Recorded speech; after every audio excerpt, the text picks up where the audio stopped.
and I will hereby call the meeting to order. It is the April 16th, 2026 meeting of the ITS Board.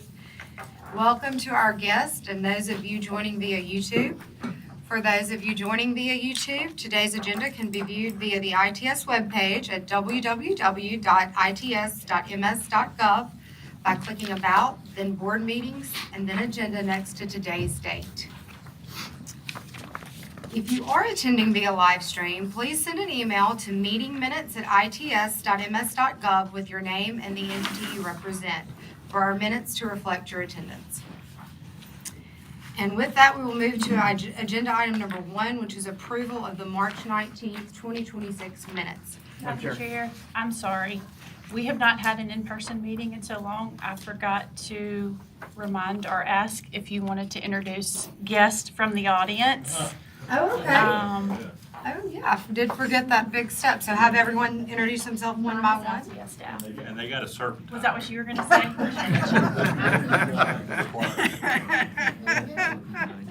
So, guests, please feel free to stand and introduce yourself. We'll start right here on the front row. Okay, skipping the staff. I'm sorry. I'm Mallory Pullman. I'm with the University of Mississippi Medical Center and the Mississippi Poison Control Center. Well, Brad Summers, also with the University of Mississippi Medical Center. I'm Executive Director of Pharmacy Services. thank you. Good morning, Desmond Stewart, Interim CIO, Alcorn State University. Erin Meyer, General Counsel, Mississippi Department of Education. Good morning, Monique Corley, Procurement Director at Mississippi Department of Education. Good morning, Chris Sanders, Deputy Director, Mississippi Department of Environmental Quality. Good morning, LaTanya Ravis, IT Project Manager in Mississippi Department of Environmental Quality. Good morning, Jerome Porter, CIO, Mississippi Department of Environmental Quality. Good morning, Trey Breckenridge, CIO, Mississippi State University. Good morning, Jason Tiffin, Deputy CIO, Mississippi State University. Morning, Vince Sanders, the Co-Director of High Performance Computing Collaboratory at Mississippi State University. Jackie Sorrell, MDHS. Maureen McDonald, Deputy Executive Director, MDHS. Good morning, Jordan Norrell with Cisco. Kristen Hinton with Cisco. Good morning, Denise Wesley. I'm with MDHS. I'm the Director of Child Support. Good morning, Esther Slay, Director of DIS Operations at University of Mississippi Medical Center. Good morning, I'm Alex Wilson. I'm the Director of IT Services for the University of Mississippi Medical Center. Lynn Burris with the Library Commission, representing the financial services. Jennifer Lena, Executive Director of the Mississippi Library Commission. Bethany Stanfield Ricks, BSS Global. Chris Salmon, AWS. Justin Stepp, CPS. Michael Panton, CPS. Rob McClure, AT&T. Haley Gregory, Butler Center. Okay, is that everyone? Thank you. Sorry that I skipped that step. I'd like to also acknowledge Senator Bart Williams, who is here from our as our legislative representative. Now we will move to agenda item number 1, which is approval of the March 19th, 2026 minutes. Madam Chair, I would make a motion to approve those minutes as presented. Thank you. Second. Okay, I have a first and a second. All in favor signify by saying aye. Aye. Any opposed? I think it carries unanimously, and we will move on to agenda item number 2. And that would be approval of our March 31st, 2026 special called meeting minutes. Do I have a motion to approve? Madam Chair, I make a motion. Motion by Bill. I'll second. Motion by Mark, second by Bill. All in favor signify by saying aye. Aye. And it carries. Okay. And now we have a very full agenda today, so I'm going to try to keep us on task. Agenda item number 3, we have Jake Alexander, Desmond Stewart, presenting on behalf of Alcorn State University, project number 49466. Welcome.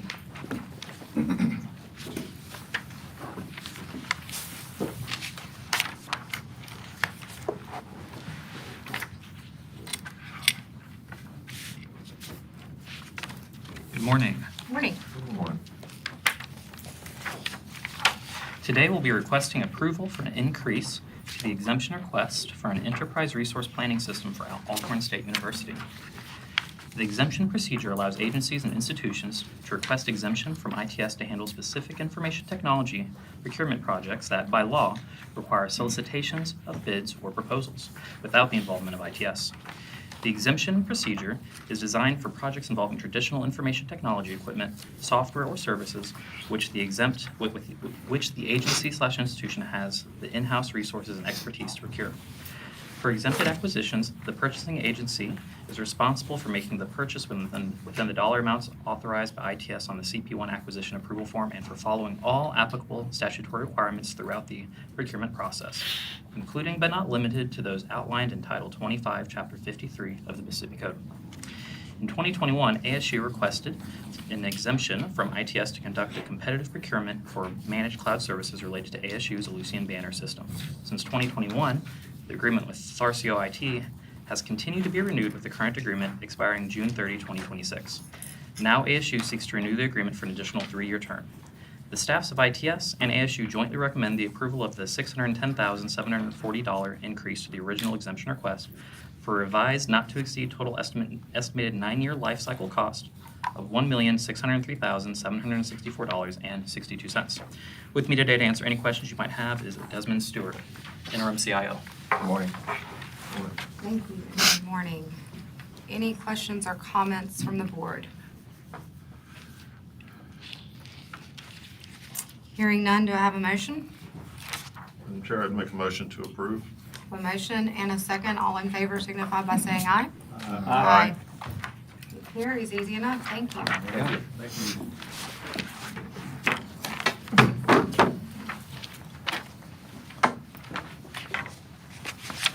Okay, next is agenda item 3.5. We have Matthew Livingston, Trey Breckenridge, CIO, and Vince Sanders, co-director, presenting on behalf of MSU.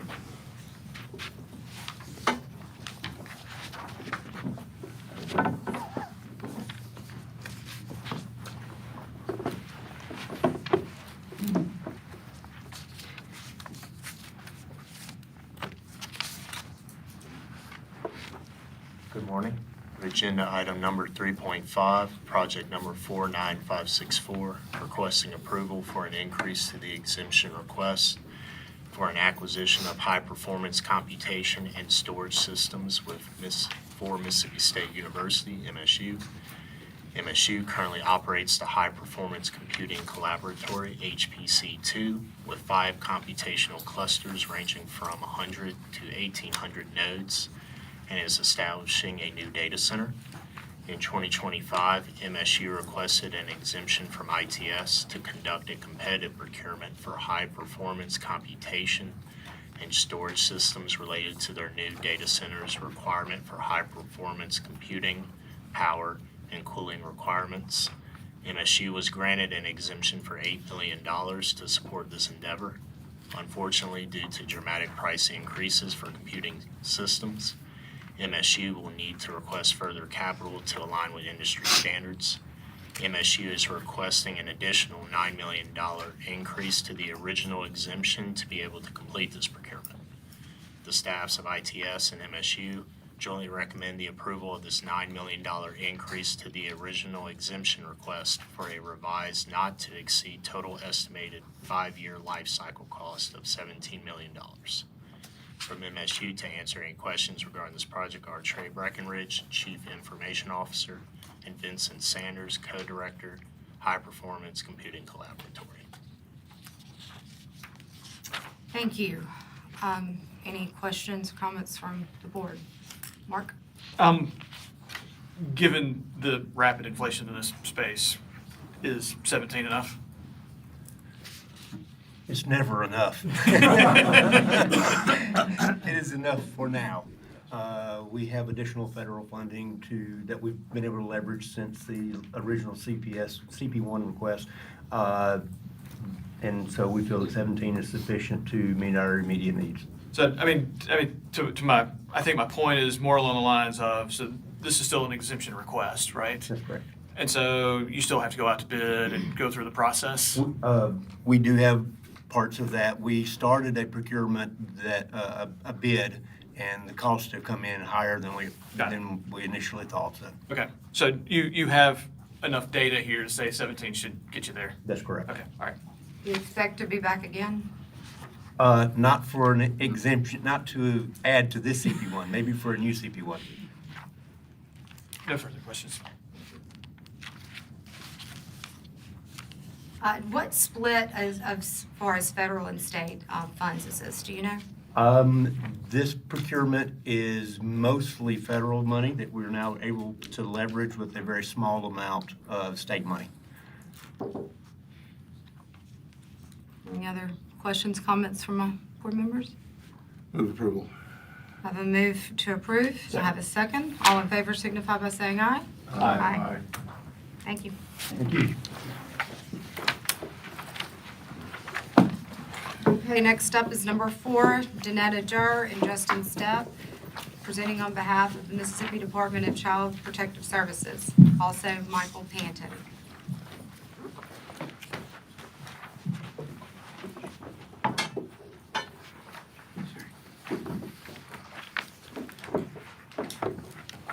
Good morning.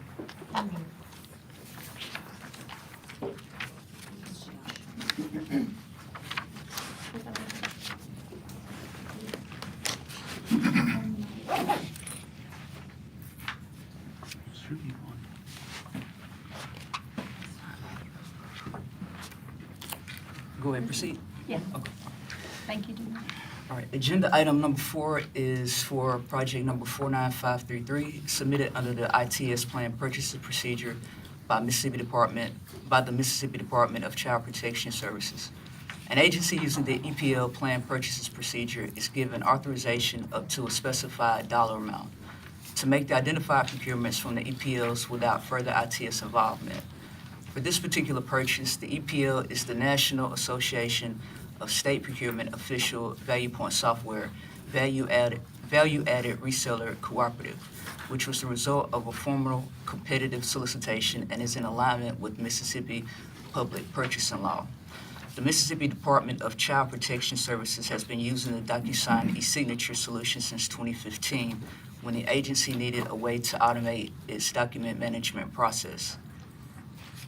CPS was able to implement the e-signature software, allowing internal and external users to electronically sign and approve documents.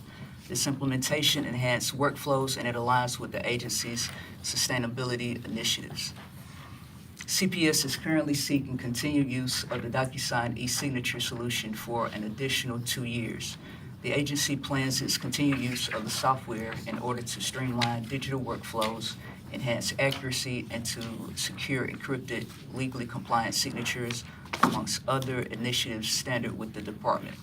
The staffs of ITS and CPS jointly recommend the approval of the planned purchase request to purchase the DocuSign e-signature solution from Insight Public Sector Incorporated at a 2-year lifecycle cost of $2,711,461.68 using the NASPO Software Value-Added Reseller Cooperative. With me to answer any questions you may have are Justin Stepp, Technology and Procurement Consultant, and Michael Panton, the Chief Information Officer. Thank you. Again, any questions or comments from the board? Mark? So there's a quantity list here, 391,000. Are we paying on a per signature basis? Or is this a flat fee that then we distribute over what we think is going to be 391,000? I believe that number is the number of envelopes. So the pricing is per envelope. Per envelope? Yeah. Okay. And in the alternatives, I mean, there are other e-sign softwares that are available. And you've alluded here that there's a cost associated with changing that from DocuSign to one of the others. What does that cost? That cost is difficult to quantify. We could always get a cost on the software itself, but what's more important to take into account for the switch is the impact it will have on the agency, the time that would be lost, and the loss of efficiency for switching to another product. So DocuSign has been a really strong product for us, and it has, I think, really led to an increase in efficiency of the services we deliver to Mississippi families to help strengthen them and protect children. Not discounting that at all. Obviously, doing this via e-signature is the right way to do this, right? But if we haven't properly captured the cost of what it would actually take to change, then we haven't really done a good job of evaluating whether or not this is actually the best, right? Well, that's a fair point. I mean, I would say it's easy to say that you can get another quote and say, oh, this quote is lower than the one that you have. Absolutely. But it's harder to capture the cost of the actual switch. I mean, I acknowledge your point. I mean, it's a question mark, but I would say that, you know, there's a fair amount of speculation that goes into these business cases anyway. It's never been an exercise in precision. We just trying to do the best we can with it. Nope, I understand entirely. And Craig, this might be a broader question, right? I mean, $3, almost $3 an envelope to handle an e-cig seems like, you know, a lot of money. And then you take that against every agency in government that actually uses this. I mean, we could fund, you know, 5 or 6 guys, right, and some Red Bull, and I think we could probably knock this out. So, What are the Red Bull? I'm going to let Stephanie comment. We're actually approaching this from an enterprise perspective. okay, perfect. I hoped you were ahead of me. There are a number of agencies leveraging DocuSign Yep. for not only e-signature, but also their contract lifecycle management. Mississippi and ITS specifically, we are evaluating that use and potential cost savings for a master agreement.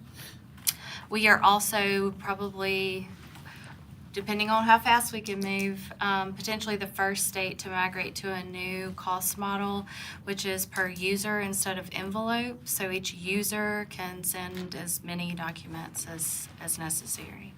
Is that a more economical way to approach that? Yes, sir. Good. And that cost savings is part of the analysis for qualifying for a master contract. Good. That's great. Good work. And you guys will hear that if we're able to get far enough along with the negotiations, that will come to you for approval. Okay. Absolutely. Good. Thanks. Good Is the job. user an agency or is the user an actual person? A person. No further questions. Thank you. Any others? Yes, Senator Williams? Thank you, Madam Chair. What are the complications in loss of efficiencies and switching from one vendor to the other? Well, training costs is the one that comes to mind. I mean, we have. Specifically, what do we have to do there? And It depends on the workflow, Senator. So there are things that happen on a regular basis, like, you know, people filing timesheets and then expense reports. Those are the more routine things. But, you know, there are other workflows that are in existence at the agency where we would have to retrain a significant number of staff.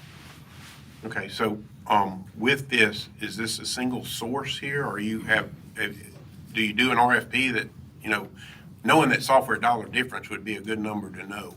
You know, if it's 5 or 10%, I don't think it's worth talking about. If it's 30 or 40 or 50%, I think it's something we should drill a little deeper in to understand. What was the first part of your question? We've got the $2 and something per signature here. What would a competitor's number be? You said you could find that software variance in Right. dollars. And as I was saying to Mr. Henderson, we didn't include as part of our business case that thorough analysis of what the other costs in the market were. I mean, I think I see what point you're trying to make, but like I said, we made a decision, I guess it was back in 2015, to go at DocuSign when we did the analysis then, and since it had been successful at the agency, we've just chosen to renew year after year. I understand. And I assume we stayed within procurement guidelines by doing this. Yes, sir. Okay. Thank you. Thank you. Any other questions, comments? Hearing none. Madam Chairman, I'll make a motion to approve. Motion by Bill. Do I have a second? Second by Keith. All in favor signify by saying aye. Aye. Motion carries. Thank you unanimously. Good questions. Good questions. I believe we're up to number 5.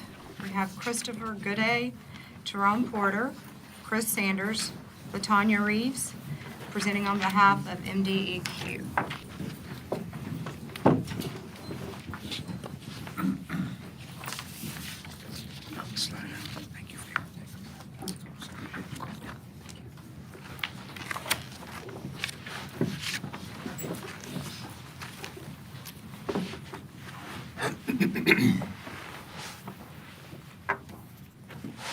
Good morning. Agenda item number 5 for project number 49563 submitted under the ITS Planned Purchase Procedure for the Mississippi Department of Environmental Quality. The Office of Pollution Control under the Mississippi Department of Environmental Quality currently manages a large volume of both paper and electronic records across 10 divisions, compromising approximately 2/3 of MDEQ. Records generated are handled through a combination of manual processes and partially digitized workflows, resulting in inefficiencies, inconsistent indexing, misplaced documents, and increased risk of non-compliance with record retention schedules. OPC desires a solution that integrates systems and standardization of records management practices across OPC programs. MDEQ proposes to procure IT consulting services to design and implement an integrated records management solution for OPC. The staffs of ITS and MDEQ jointly recommend approval of the planned purchase request to purchase IT consulting services to design and implement an integrated records management solution from Strategic Communications, Inc. at a total not to exceed 2-year lifecycle cost of $631,119.60 using the Cloud Solutions Preferred Vendor Pilot. With me today are Tyrone Porter, Chief Information Officer, Chris Sanders, Chief of Staff, and Latanya Reed, IT Project Manager, to answer any questions you may have.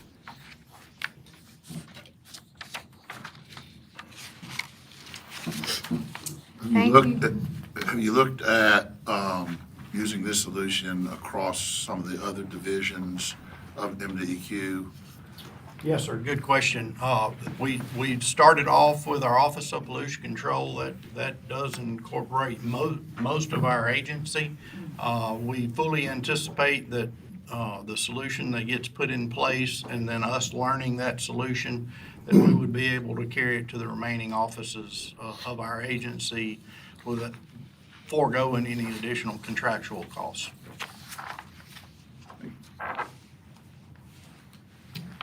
Mark? So tell me about Laserfish.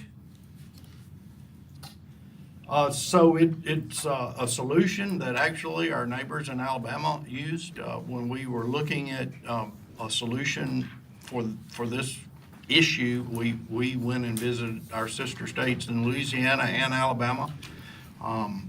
We liked the software that Alabama used, which was Laserfish. It has a suitable record management system and a lot of business workflow features. It's used nationwide. We really liked some of the features and how they utilize it. Having the sister agency and a good relationship with them, there's things we can learn without having to reinvent the wheel. So it was the solution that we had chosen. And is Laserfish, are they the IT consulting services, or is that just the underlying software? It's just underlying software, yes, sir. Okay. And this procurement, though, is for the ITs. Is this for both? No, sir. It's just for the consulting services on establishing our indexing schema, workflows, that type of stuff. Okay. So do you own Laserfish now, or would that be a separate procurement? We do own some licenses for Laserfish. We stood it up. We had a team working on this project internally, so we had procured some of the licenses to try to do this ourselves. We had a few engineers that were really good with this type of stuff. In fact, months ago, probably a couple years ago, we presented an option of doing it ourselves or hiring a contractor to help us with this project. As of today, that team has left the agency, so we just don't really have the capacity to stand something like this up ourselves. So that's why we're asking for the procurement. But we do own some licenses. So I want to scratch that just a little bit. So what were the challenges, in getting and acquiring the talent necessary to execute this successfully internally? Well, just from a day-to-day operations, our business is protecting the environment, and we continue to deal, like every state agency does, with turnover and loss of resources from a staffing standpoint. So working on this project for that team was, their second and third job, if you will.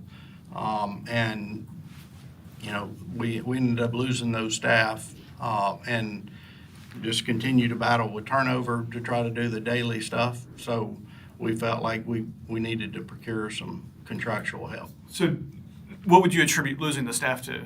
Is that you couldn't pay them enough? That they could get more in the private sector, or? Of the three key team members, one left and started their own consulting business. One has moved to a different state agency, and then one retired and started a second career. Yeah. Do you think pay was, someone who goes out and starts their own firm, that's a pretty good indication they don't think they're being compensated fairly, right?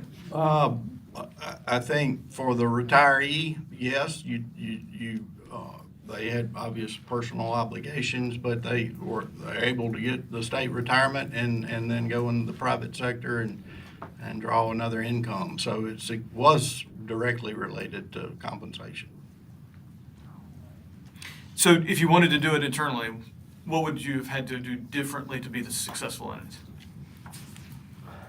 I think we could have got through it internally, but frankly, there's only so much of a pie, and to continue to add things to the pie runneth over. So it's, if we dedicate time to building this solution internally, then something goes undone. It's the best way I know how to answer that. Okay.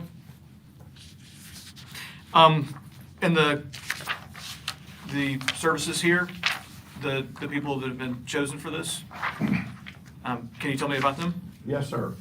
The subcontractor of Strategic, the company called Access Sciences, actually they are the entity that handles all the record management for the Louisiana Department of Environmental Quality. So they know what we do, they know the acronyms, they know the terminology. We do have a software that we utilize from a company called CGI, which is really a project management system, helps us keep track of what all we have going on.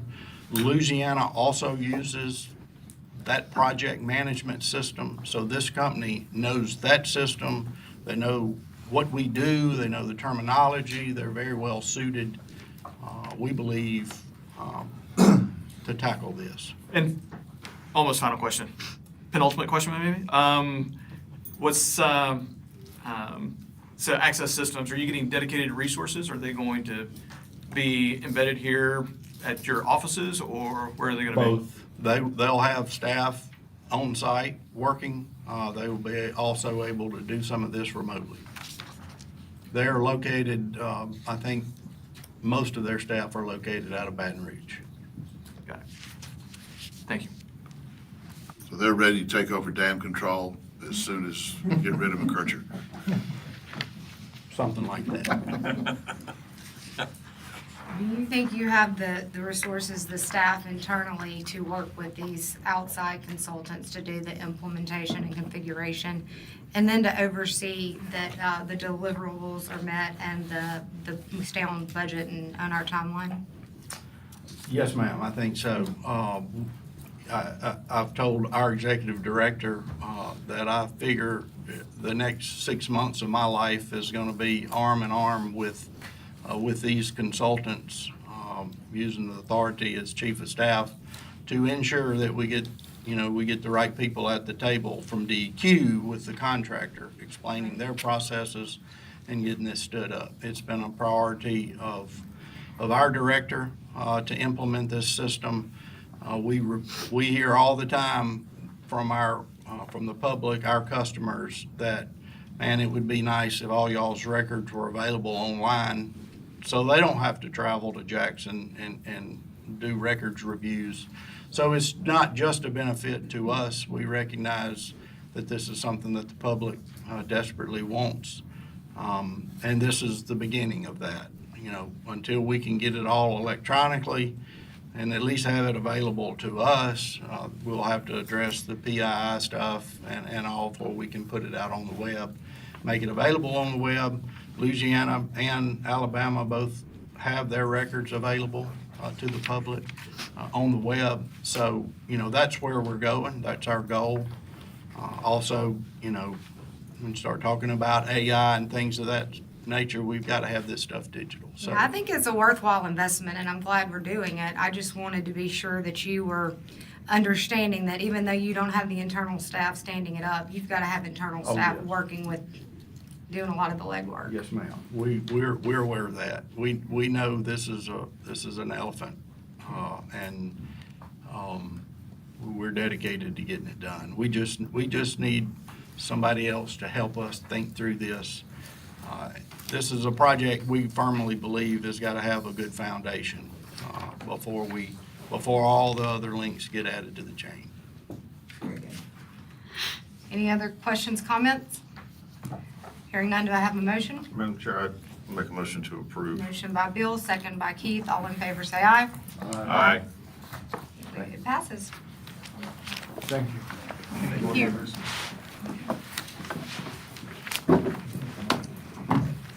Okay, agenda item number 6, Jake Alexander, Brad Summers, and Mallory Pullman on behalf of UMMC.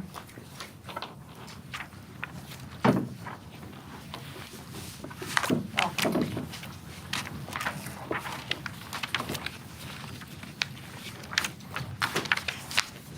Today, we'll be requesting approval for the sole source acquisition of Micrometic subscriptions from Meritive USLP for the University of Mississippi Medical Center.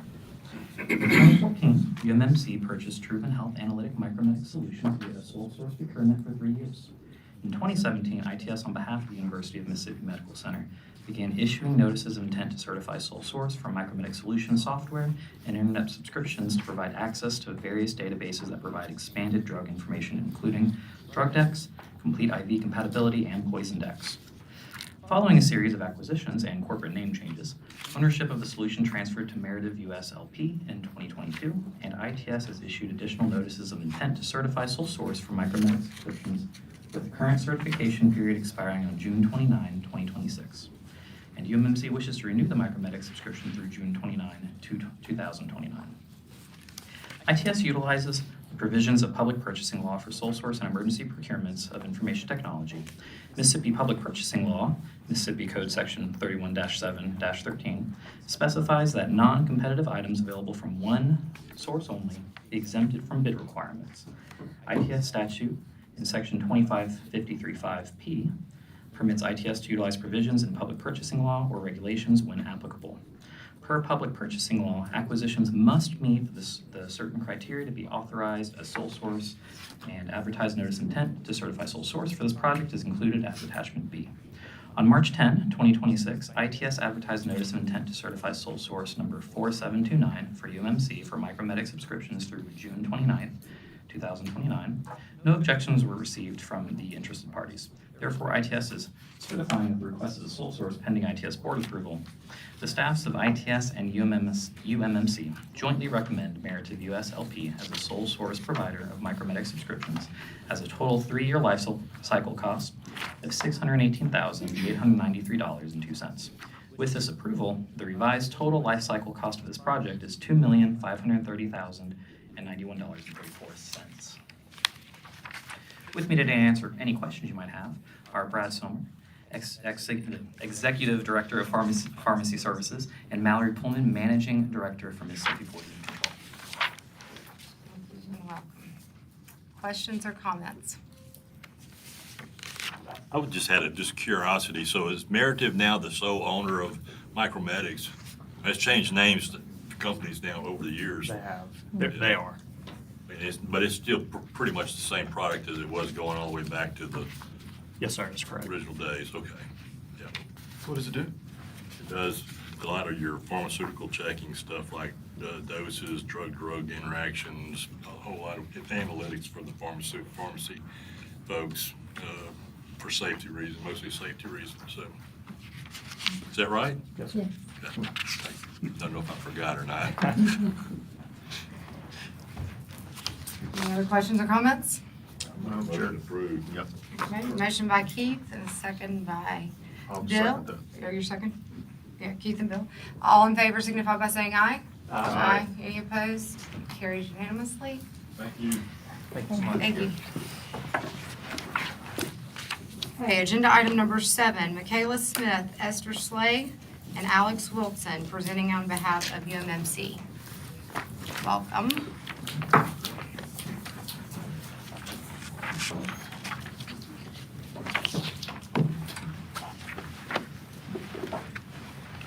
Good morning. Agenda item number 7 is the recommendation for project number 49452 for the continuation of and increase to the agreement with Toshiba Business Solutions for a managed document solution for the University of Mississippi Medical Center.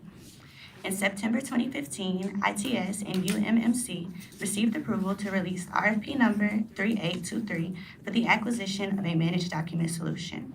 The ITS Board approved the award to Toshiba Business Solutions at the April 2016 board meeting, and a lease agreement was executed in August 2016 and extended in 2021. The contract with Toshiba is set to expire on August 9, 2026, and UMMC wishes to extend the contract for an additional 5 years.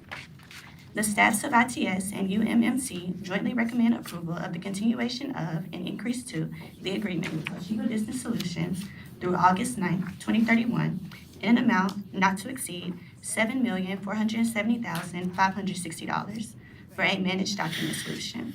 With this continuation, the revised total not to exceed 15-year lifecycle cost of this project is $21,668,061.44. With me today to answer any questions you may have are Esther Slay, Director of DIS Operations, and Alex Wilson, Director of IT Service Delivery. Thank you. Any questions or comments?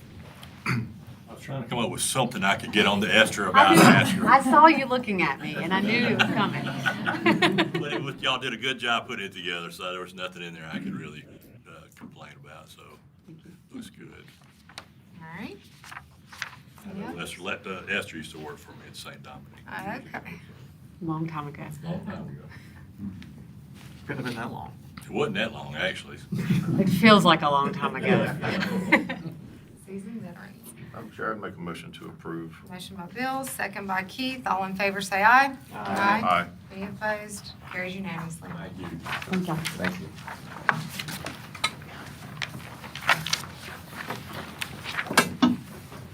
Okay, agenda item number 8, Danetta Durr, Trey Blackledge, Jason Tiffin, presenting on behalf of MSU.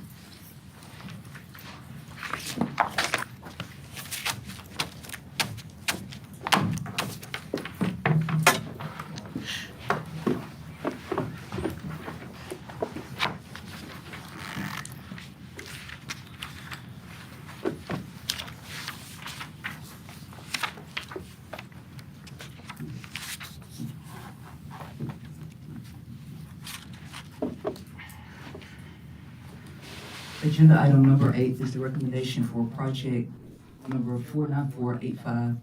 49485-3692 for the continuation of an increase to the agreement with Instruction Incorporated for Canvas Studio Cloud as the primary learner management system for Mississippi State University.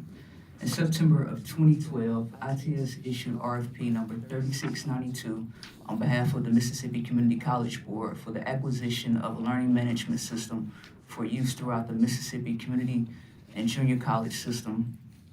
And in December of 2012, the ITS Board approved the selection of Instructure Incorporated as lowest and best vendor responding to RFP number 3692 to provide a hosted LMS known as Canvas.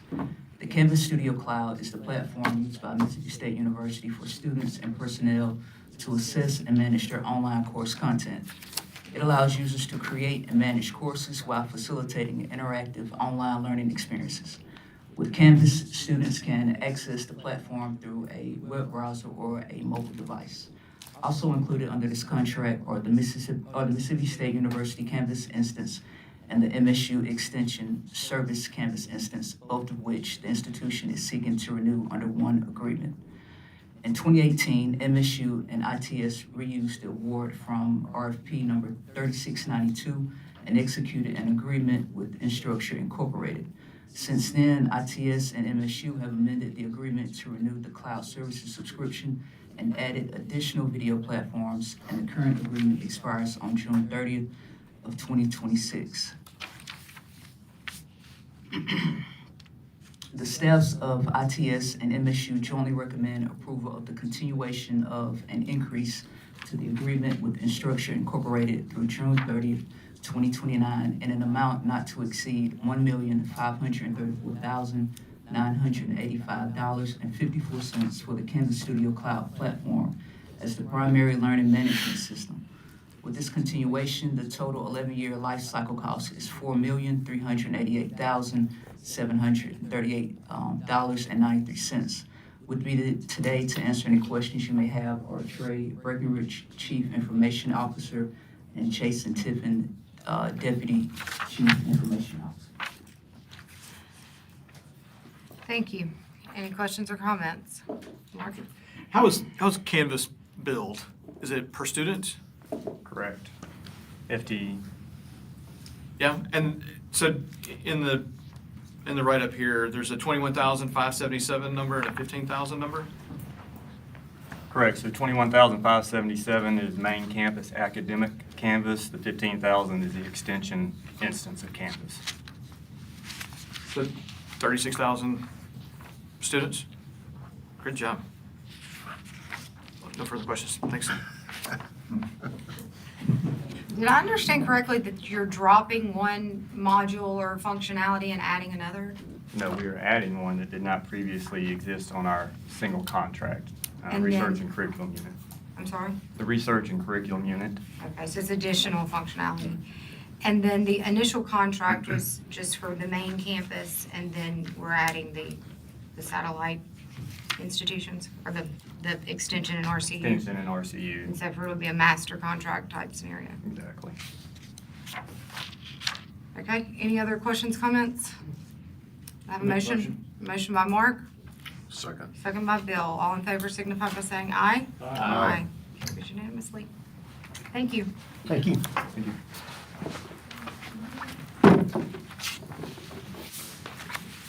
Okay, agenda item number 9, we have Danetta Durr, Jennifer Lena, Matt Smith, Lynn Burris, presenting on behalf of the Mississippi Library Commission. Thank you.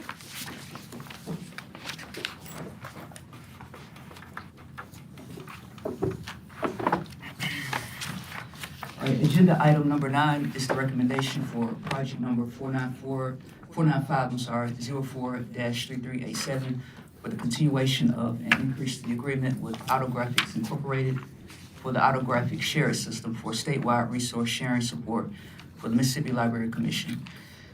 The Mississippi Library Commission relies on Autographics Shared as its primary resource sharing system to facilitate interconnectivity of distinct systems. Participants within the system each have the ability to simultaneously interface with multiple integrated library systems. Shared helps libraries reduce the amount of time spent on borrowing and lending activities. In 2004, ITS, on behalf of the Mississippi Library Commission, issued RFP 3387 for the services of a contractor to host and maintain a virtual union catalog and interlibrary loan management system. The RFP award was made to Autographics Incorporated, and since 2004, the contract has been extended via 6 amendments, most recently in 2021. The contract is set to expire on July 31st of 2026. With this request, MOC is seeking to maintain and enhance the statewide library resource sharing network through continued use of the Autographics platform. The staffs of ITS and MLC jointly recommend the approval of the continuation of an increase to the agreement with Autographics Incorporated through July 31st, 2031, in an amount not to exceed $824,319 for the Autographic Share System for statewide resource sharing support. With this continuation, the 25-year lifecycle cost is $3,357,515. With me today to answer any questions you may have are Jennifer Lena, the Executive Director, and Lynn Burris of Financial Services. Thank you. Any questions or comments? Move approval. I have a motion to approve. Second. All in favor signify by saying aye. Aye. Easy enough, it carries unanimously. Thank you. Thank you.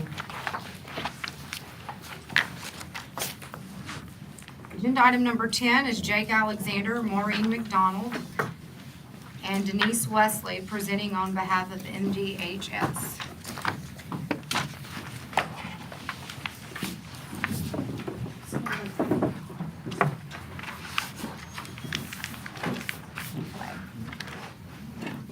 Today we'll be requesting approval for the continuation of and increase to the agreement with Informatics, Inc.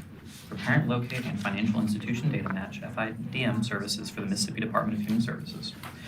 The Mississippi Department of Human Services is required by state and federal law to enter into data match agreements with Mississippi financial institutions for the purpose of identifying delinquent child support debtors with financial assets. This mandate is commonly known as the Financial Institution Data Match Program. In 2021, ITS on behalf of MDHS issued RFP number 4343 to resolicit the parent locate and financial institution data match services, and the award was made to Informatics, Inc. A software as a service agreement was executed, and the agreement currently expires June 30, 2026. MDHS requests to continue the agreement with Informatics, Inc. for an additional year. The staffs of ITS and MDHS jointly recommend approval of the continuation of and increase to this agreement with Informatics, Inc. through June 30, 2027 in an amount not to exceed $1,323,479.56 for parent locate and financial institution data match services.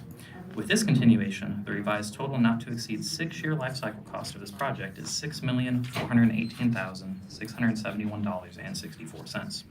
With me today to answer any questions you might have are Maureen McDonald, Deputy Executive Director of Human Capital and Technology Executive Services, and Denise Wesley, Division Director of Child Support Enforcement. Thank you. Questions, comments? Madam Chair? Why 1 year? We are actually currently looking at potentially doing an RFP after the 1 year. As I'm sure you can imagine, when you're talking about 14 states, it's a kind of broad production. Additionally, as the board's aware, we have our Success Project currently being worked on, which is going to change fundamentally the system within which child support works, and having a better understanding of potential integrations for that would be very beneficial to us. So we are in design and development right now on the child support portal part, or worker side of things, and we've gotten into that. We're on schedule and everything, and so we kind of want to get a little further down that before we look at doing an RFP, looking at different potential data sources, and then possible integrations. And is it still a conglomeration of states? 14. 14 at this point? What was the peak? I think it was 15. Okay. And then was it South Carolina that relinquished control of this at one point? Yes. And- It started with South Carolina, and then we took it over in 2016, I believe. And are they continuing to use it? Yes, they still use it, but they're not the seat They must be agency in for charge. it. Okay. We find ourselves as the chair for several different things nationally. Apparently, they like the way we operate. Other states like the way we operate, so. Nothing wrong with that. Not Nothing at wrong all. with that. No further questions. Motion approved. Motion to approve. Do I have a second? Second. Second from Tom. All in favor signify by saying aye. Aye. Carries. Thank you. Thank you. Okay, next we have agenda item 10.5. The ITS board will now consider agenda item 10.5 regarding the consideration of the request for review by Cambium Assessments, Inc. of the ITS Executive Director's decision regarding the protest by Cambium of the award of contract for RFP number 4642. I move that the ITS board convene in closed session to determine the need for an executive session. Second. Have a second by Tom. All in favor say aye. Aye. Okay, at this time, we will move into closed session. I would ask that ITS staff, Dr. Orgeron, ITS Legal, Renee Murray, Holly Savignon, and Haley Tucker, along with Senator Williams, you're welcome to stay if you'd like, remain in the room.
plans back streaming?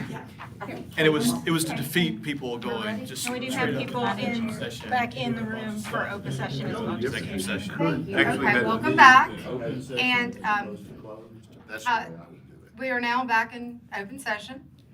And during closed session, the ITS Board discussed the need to convene an executive session to discuss Agenda Item 10.5 in accordance with Mississippi Code 254174B, allowing an executive session in matters involving prospective litigation, and additionally, a separate matter in accordance with Mississippi Code 254174A and K for discussion of personnel matters relating to job performance of a person holding a specific position at ITS.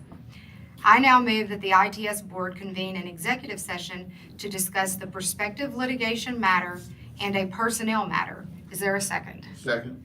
Second by Tom. All in favor, say aye. Aye. Motion carries unanimously.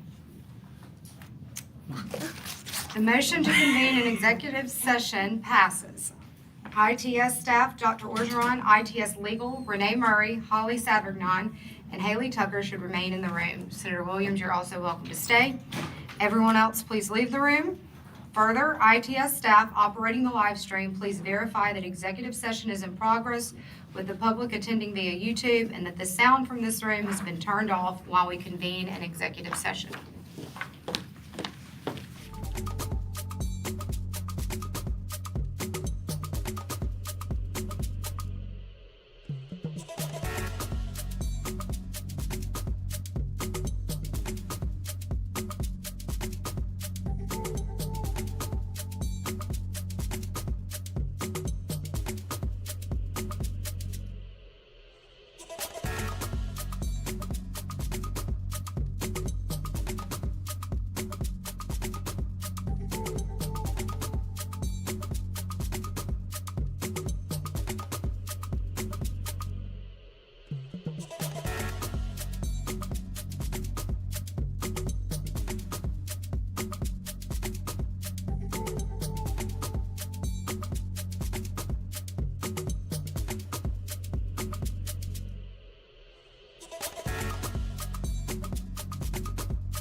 town reporting? Wednesday. Okay. Good to go? Okay. During executive session, the ITS Board discussed Agenda Item 10.5 to discuss prospective litigation and additionally a separate personnel matter. No motions were made in executive session beyond the unanimous vote to return to open session. Do I hear a motion regarding the request for review by Cambium assessment of the ITS Director's decision regarding the protest by Cambium of the award of contract for RFP number 4642? I move that we uphold the decision of the executive director. Thank you, Tom. Second that. I have a motion and a second by Bill. All in favor say aye. Aye. Okay, the motion carries unanimously. Additionally, during executive session, the ITS Board also discussed a personnel matter. Do I hear a motion regarding the personnel matter? Yes, I'd like to make a motion that we increase Dr. Orgeron's salary to $200,000, which is the maximum annual salary, which is 125% of the governor's salary, and be effective on June 1st of this year. Thank you. Do I have a second? Second. All in favor of that personnel matter motion, say aye. Aye. Again, carries unanimously. And I would like to endorse the board's decision if I may be allowed to do so. Thank you, Chairman Williams. Okay, moving on back to the agenda. Agenda item number 11, Dr. Orgeron's report. If you'd like to give that to us now. Madam Chair, thank you for the confidence the board has. Lots going on, and it's been a long one, so I'll get through my notes. On May the 5th, we are having our first ever Mississippi Artificial Intelligence Innovation Hub Showcase, which is pretty exciting. The hub, as you recall, is a partnership between AWS, ITS, and the Mississippi Artificial Intelligence Network. The showcase on May 5th is going to be at the Sports Hall of Fame, and it's going to bring together our student teams, our agency partners, and industry stakeholders to kind of see the work that's being done in and through the hub. So lots of innovation on that front. I wanted to mention that we are heads down, and Stephanie is leading the effort to develop the 2026 Digital State Survey. It happens every other year. And the point that I wanted to make is that this is in collaboration with our other agencies, because the survey looks across all of government. And we have about half or so that are participating, the agencies, and so we will be working with them as soon as possible to get that moved forward. Executive Order 1584, you recall, that Governor Reeves signed on artificial intelligence. We are about to embark on our second AI inventory, which launches today. And it's going to produce a report, and we're looking for specific insights on application usage, honing in on data protection as we kind of enter that phase. We'll be attending the NASCIO annual conference in Philadelphia, the one in Pennsylvania, not in Mississippi, April 26th through the 29th. It will be busy, probably about 800 to 900 total attendees. We're serving again on the executive committee, and we'll be doing a session on change leadership. I wanted to report to the board also that I had the great privilege of promoting Steve Patterson to our Chief Technology Officer role. Steve looks as calm as ever stepping into this new job, but fully confident. Steve's been with us for 2 decades, and we are really on the cusp of many changes here, and the way we provide compute to our state agencies is certainly one. We died this session on April 3rd, and then again yesterday, and it was just a remarkable session in general. What I wanted to do is we have packets for you as a takeaway to put on your bedstand and to keep you enthralled every night as you read. But what we decided to do with Stephanie and Holly and I decided to do is kind of give you a 2-year look of last year and this year, and some of the legislation that has passed. So a Cloud Center of Excellence, a data exchange, an optimization act, a state cyber operations center. It's been a busy 2 years. And so we wanted to kind of give you what these strategic initiatives look like and what we think this arc looks like as we leave this session and move into 2027 which, as everyone knows, is an election year in the state. We are going to be doing some deeper dives with you as to where these strategic initiatives fall across sort of the 4 pillars at the agency, and each of our chiefs has one or more of these initiatives that will be transformative to take the agency into the future. And we will be double clicking on those, but wanted to give you this as a takeaway for you to kind of take a look at what it is that we're doing. As always, Madam Chair, happy to take questions. Thank you. Good report. Any questions, comments, anything you want to share, Senator Williams? Just to reiterate what Dr. Ogeron said, we've had, I think, successful sessions the last couple of years. We've got some good legislation that's passed. As I mentioned a moment ago, we're at the beginning of a lot of things. So hopefully the foundation is being laid. It's our job to make sure we come back with some procurements, and as we need to do legislation, do it. But it's been great to work with Dr. Ogeron and the entire team. They've been available for us. A lot of things we had to jump pretty quick to get some things done, and y'all been available for us as we needed to get questions answered for leadership. So Thank you. That's good to hear. Makes us proud, and congratulations on your well-deserved acknowledgement. All right, I think that all that remains is verification of a quorum for our next meeting, which is slated for May 21st. And that is, I guess, virtual. Everyone plan to be here? To my knowledge. At this time, we have a quorum established. And do I have a motion to adjourn with that? Second. Okay, motion by Keith, second by Bill. All in favor, say aye. Aye. All right. A lot of ground we covered.